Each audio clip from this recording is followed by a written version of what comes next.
אני נמצא עם שפרה. שפרה, מה אנחנו הולכים להכין? אנחנו נכין פויקה.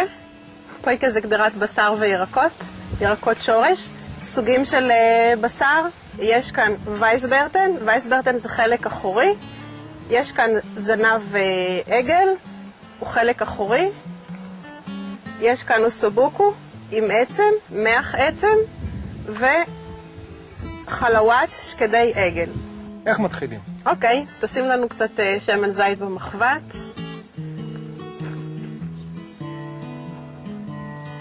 יפה מאוד. אנחנו נשים כאן וייסברטן. אוסובוקו. אני מגיש. איזה יופי. זנב. עוד קצת. שימי עוד בשרים, שימי. שקדי עגל, זה החלוואט.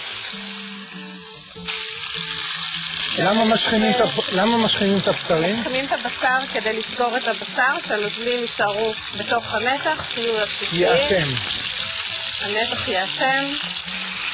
הבשר מושחם, אפשר להעביר לקדרה.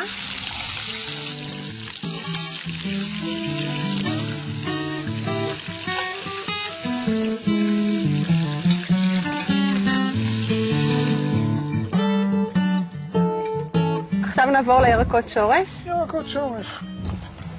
בצלים שלמים, גזר שלם. בצלים שלמים.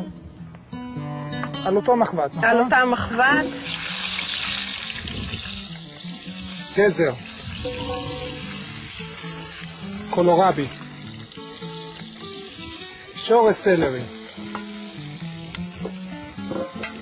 זה בסדר הגודל? כן, מצוין. לפת אפשר שלמה, תפוח אדמה קטנים שלמים. לפת. תפוחי אדמה שלמים. קרישה. כל הירקות גדולים, חתוכים. בטטה.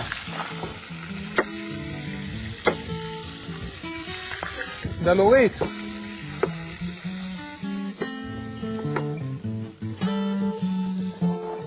עוד קצת שמן זית. לערבב את הכל. אני מטבל את זה עכשיו? לא, אנחנו מטבלים עוד מעט.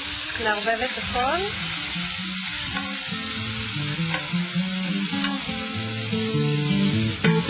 השחמה קלה, לא יותר מדי. שום שלם. כמה שיותר.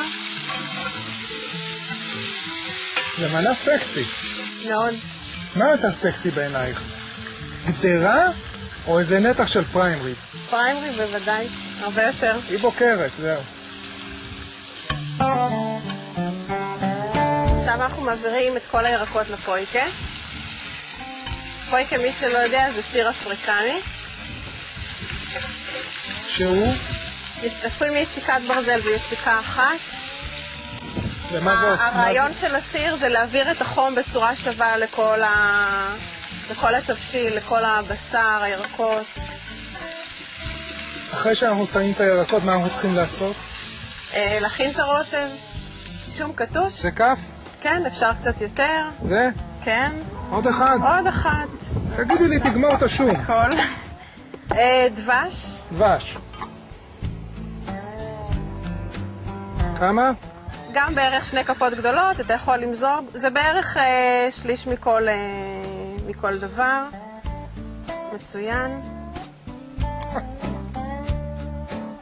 חרדל דיג'ון.